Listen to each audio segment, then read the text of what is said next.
Mic check one. Mic check 1 2 1 2.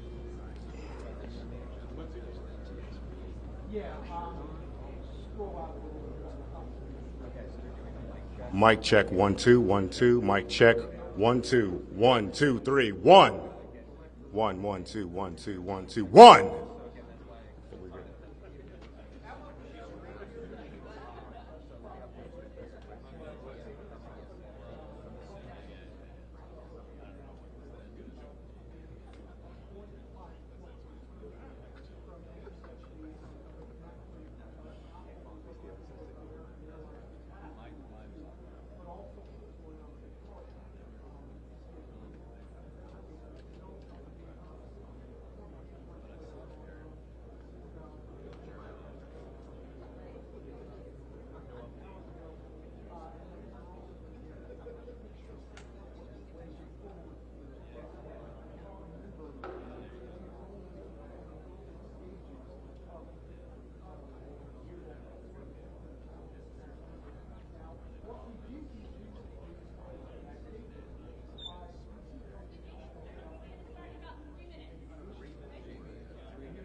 Thank you for joining us. My name is Jennifer Homendy, and I'm the chairwoman of the National Transportation Safety Board.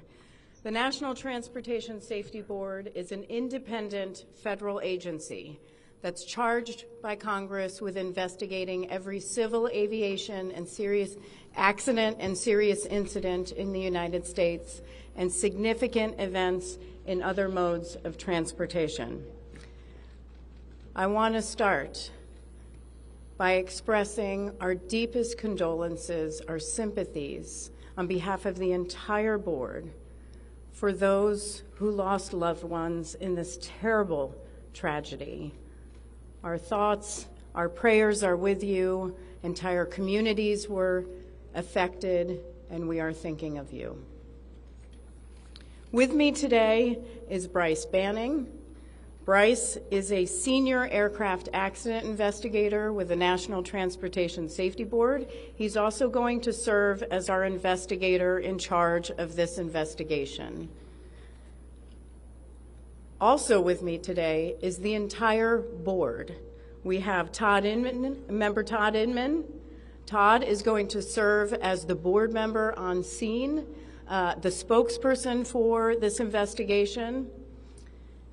All of the board members will be here. We have Vice Chairman Alvin Brown, member Mike Graham, who lived in Wichita for 20 years, and we also have member Tom Chapman. The NTSB's headquarters is just a mile from here, and so we are all here because this is an all-hands on-deck event, and we're here to assure the American people that we are going to leave no stone unturned in this investigation.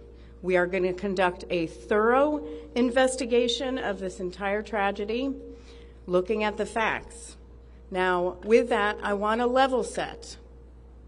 When we go to the scene, and we were here last night, we allow the responders to do their important safety mission, which in this case was search and rescue and recovery. We stand back to allow them to do their important safety mission. And so this, for us, is our first full day on scene with our entire crew coming together. We have about nearly 50 people on scene, and in addition to our resources back at headquarters in our labs and throughout the agency. So with that said, we are not going to get into specific facts in this press conference. I want to level set here.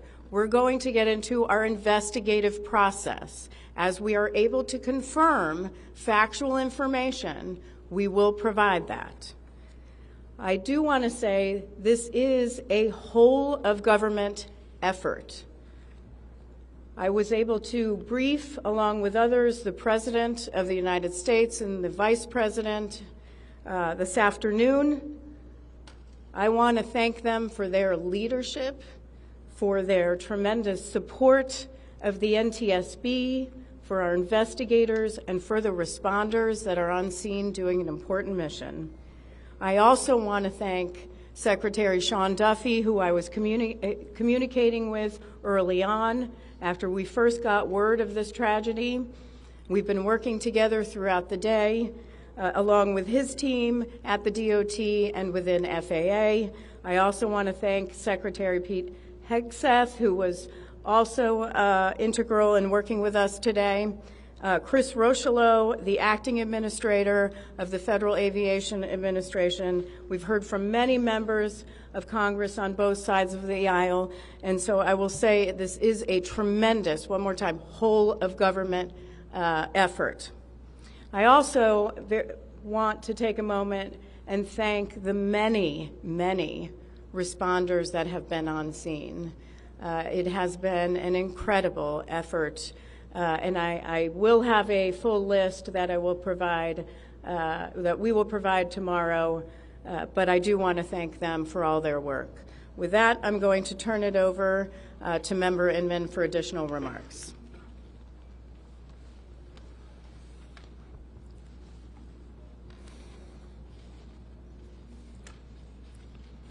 So today is our first full day on scene. Our investigative team will be on scene as long as it takes in order to obtain all of the perishable evidence and all of the fact-finding that is needed to bring us to a conclusion of probable cause. Our mission is to understand not just what happened, but why it happened, and to recommend changes to prevent it from happening again. Since we're just beginning our investigation, we don't have a great deal of information to share right now. We will keep you informed by giving regular updates as we learn more. Our intention is to have a preliminary report within 30 days, and the final report will be issued once we've completed all of our fact-finding and investigation. Now, we will not be determining the probable cause of the accident while we are here on scene, nor will we speculate about what may have caused this accident. Today, we will be going and having an organizational meeting and establishing our parties to our investigation. We currently have the following parties that are already identified: PSA Airlines, GE Aerospace, Sikorsky, FAA, NACTA, which represents the air traffic controllers, ALPA, which represents the pilots, Army, AFA, which represents the flight attendants.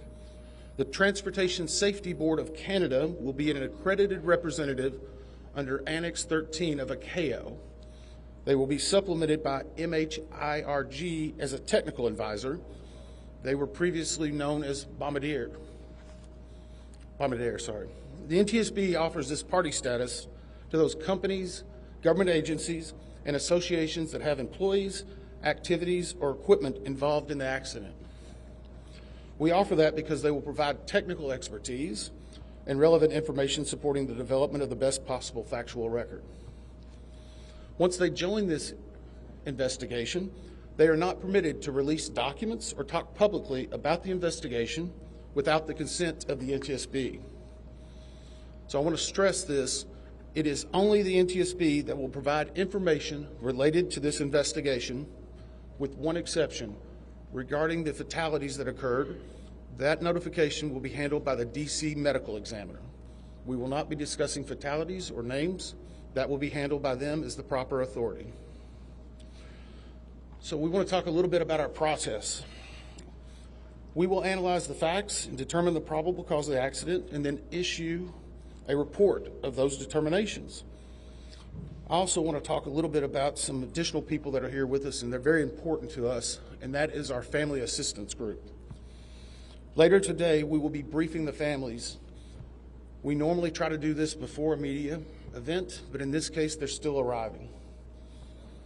Our family assistance specialists are already working closely with local officials and others to help assist them in their efforts to support everyone that's affected by this accident. And let me just reiterate what the chair said. A loss of life in an aviation accident is very unusual in the United States, and our heartfelt sorrow goes out to everyone that's affected. It affects us, it affects everyone around us. There are a lot of people hurting today. We will help find out what happened. We will do it factually, and we will do it accurately. As part of this, we are going to be standing up some specific working groups. Those working groups will be operations.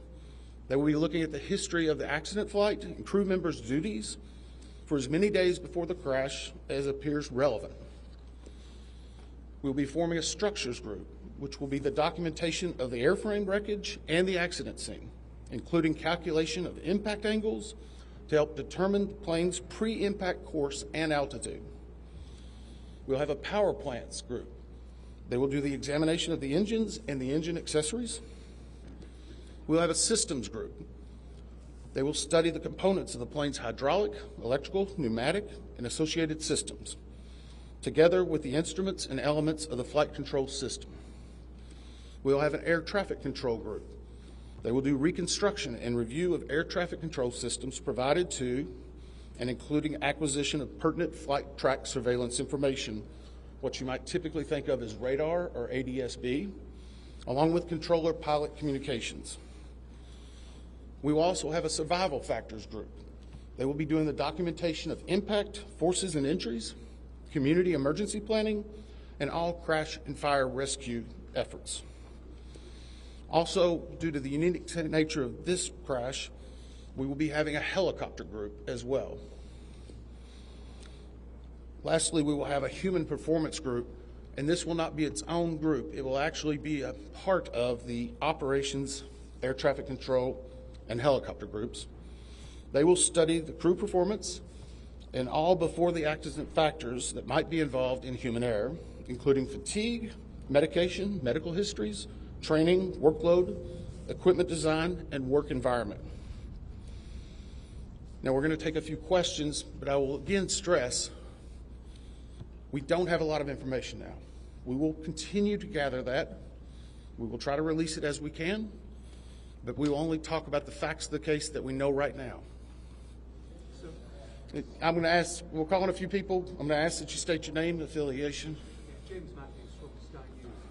So we've heard from President Trump today talking about DEI hiring policies within the FAA and associating that with the cause of this accident.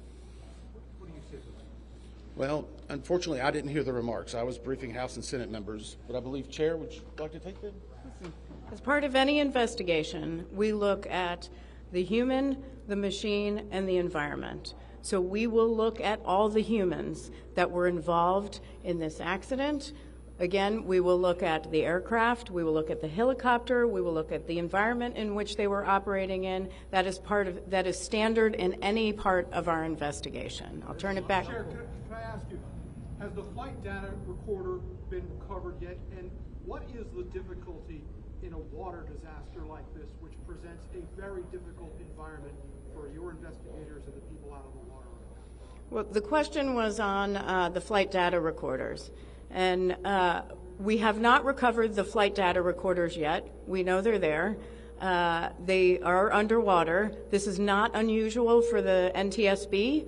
We have many times recovered flight data recorders in water. We have our lab right here that is about a mile from the NTSB, so it's not unusual. And once we get those, we'll be able to get those read and information from them to be able to provide further information to you.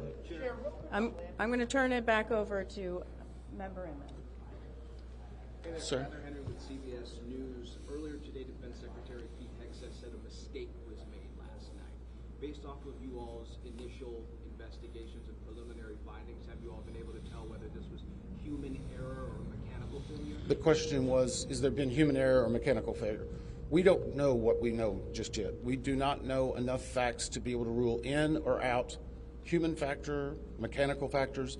That is part of the NTSB investigative process and where all of these groups will come together. It's one of the reasons why the NTSB is known as the gold standard. We will take the time that's necessary, but I'd also like to reiterate, if we find something that is a significant issue that warrants immediate action, we will not hesitate to make those recommendations and make them public. We have a good track record on that, and we want to continue doing so. Sir. Hello, Sir. Tom Costello with NBC News. Does it hurt your investigative process, maybe for the chairman, does it hurt your investigative process to have the president already suggesting possible causes here as you try to keep an open mind and begin this investigation? Tom, with all due respect, I think the press also likes to state what probable cause is before we get to the probable cause. So what I'm going to say is you need to give us time. You need to give NTS, it's not that we don't have information. We do have information. We have data. We have substantial amounts of information. We need to verify information.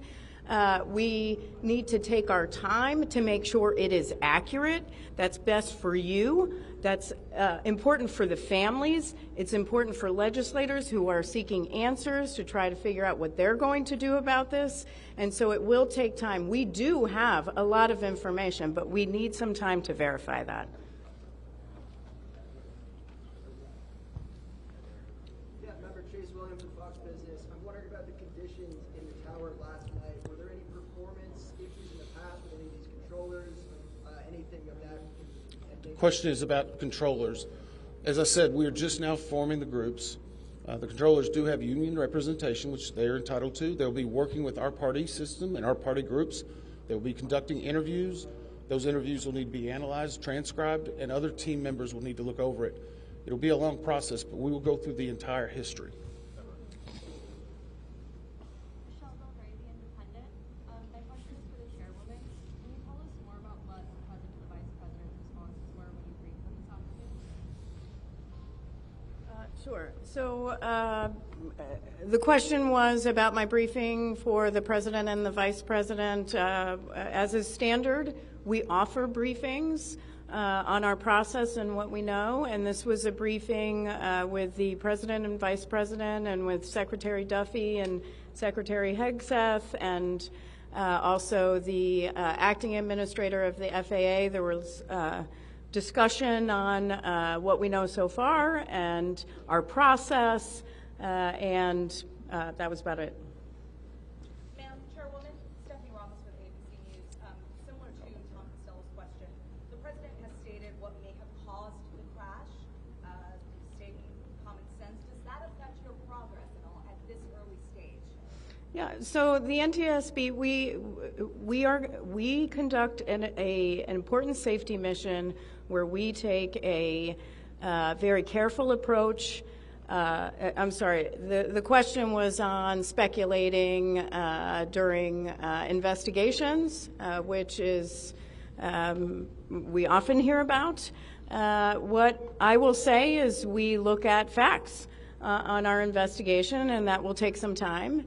And at some point, we'll be able to provide that factual information, as Member Inman said, and provide that hopefully tomorrow. Hang on a second. Dave. Jefferson from Reuters. Have you been able to retrieve the black boxes from the helicopter? Has the military decided whether they're going to read those to the NTSB? And what about the ATC tapes? So the question was about black boxes, which are referred to as black boxes, which are typically orange. We have not recovered any of the boxes involved yet. We feel comfortable and confident that we will be able to. Right now, recovery of life is probably the most important in those that were involved. I mean, there are still ongoing recovery efforts involving the fatalities involved, along with some debris is coming out as well. We will make sure that that perishable evidence is maintained. We have a great process for that. We will probably have more than one black box, so to speak. It's our understanding that the Sikorsky helicopter is equipped with some form of recording devices, and those will be read either by the DoD or by us. We have a good starting relationship with them, and we've already made agreements in order to be able to do that. So I feel comfortable in what we're going to be doing. The other question was about air traffic control. We received a very large package of information from the FAA at about 3 a.m., I believe, this morning. That is still being reviewed and analyzed. I would say there's a lot more information that usually comes in that than what you may find online and people might speculate about.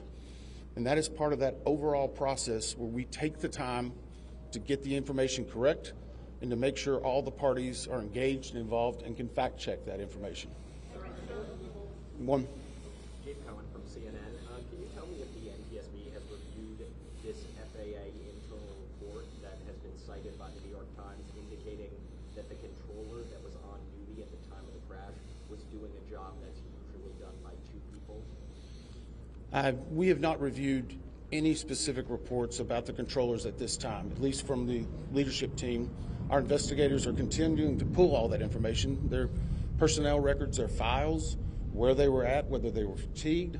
All that information will be part of that investigative process. But right now we can't speculate on anything that may have been reported in the media until we get the opportunity to validate and understand how it impacts the investigation. We're going to take just a few more questions. Sir? Yes, Orange Times, Zebra Magazine. What's the process and the logistics like of bringing the families in? Are they coming into the airport? And how are you going to sort of treat the sensitivity of bringing them to the place where this tragedy happened? So the question is about the families. And many of those families are still en route. Some are still being notified from both the military and from the commercial crash. There is a family assistance facility that's being stood up by American and PSA Airlines in Bethesda, Maryland. They've already been working on that, standing it up. Our team from our disaster assistance team has also been coordinating with them. We plan on briefing them. It is customary that at some point, if the families wish to go to part of the accident site, that we would arrange such a thing, but it will only be when we know that it's safe, we have the correct perishable evidence, and we can do it in the proper modesty that should be for those family members. It will be a little bit of a process, but it will take some time. Sir, to follow up on the air traffic control system. No. Sir, or are you? I know that Marielle Carville with DC News now. We've heard from some witnesses that they saw people were able to come down the slides of the plane. Has there been any indication that people made it off the plane into the water? Well, again, we will not speak to the fatalities. The D.C. medical examiner will, but I think the D.C. fire chief this morning very succinctly said correctly that we believe there are no survivors. Was there off the plane? Like, did they even get out of the plane? Last question. So, hang on one second. Right now, we're going through the debris fields. Nothing we've seen would indicate that maybe slides or chutes were deployed. It was a very quick, rapid impact, but we've seen nothing in that regard so far from the evidence we had, but we still need to verify all of that information. One more question? Sorry, Sam, right here. Sure. Are you going to be looking at the family member's cell phone? Go ahead. Jeff Cook, ABC News. What do you know about the altitude of the helicopter at the moment of impact? And can you talk about the procedure for such helicopters in that area? The question was about the helicopter procedures. And in D.C., it's kind of a unique environment. We've been getting briefed more and more by the FAA. I'm not an air traffic control specialist, but they're actually helicopter zones, if you will, or tracks. And this one was transiting, I believe, from track 1 to 4 as part of their normal procedure. If you live in D.C., you see a lot of helicopters going down into this area. So there's a very well-defined system in that regard. As far as altitude, until we get the additional information, we can't validate or basically corroborate any of that until we get more of the electronic data and the data that's on the plane. I do want to clarify one question that also came about cell phones. You know, in today's age and time, a lot of electronics and other devices do contain a lot of different information. We've found on a number of our accidents that we actually are notified through a smartphone that may sense that. As part of our process, we will obviously treat all of the effects of the deceased with dignity. We are already starting to pull that information together. If we feel that it's necessary to find or pull some of that information, we will work with the families and make sure we do it in a manner that's respectful for them and their privacy. But right now, we don't have any plans specifically on that amount, on that area until we need to. Thank you very much.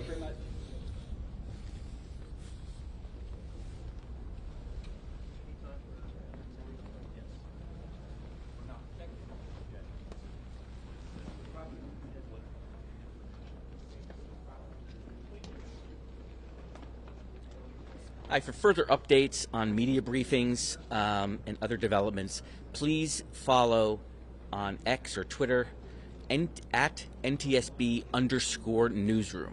That's where press briefings will be announced. If it's not announced on NTSB Newsroom, that means we are not having one. Oftentimes there are other press conferences during the day, but only NTSB press conferences will be announced on at NTSB_newsroom. As far as we know, this will be the location for the briefings tomorrow, at least. Anything else today? Nothing today that we know of. If we do have information, we will either tweet it out on Newsroom as we speak, or we'll include it in tomorrow's briefing. Can you spell his name? Sure. It's NTSB board member Todd Inman. TODD, I-N as in Nancy, M as in Mary, A-N. And it's NTSB Board Chairman Jennifer, regular spelling, Homendy, H-O-M as in Mary, E-N as in Nancy, D-Y.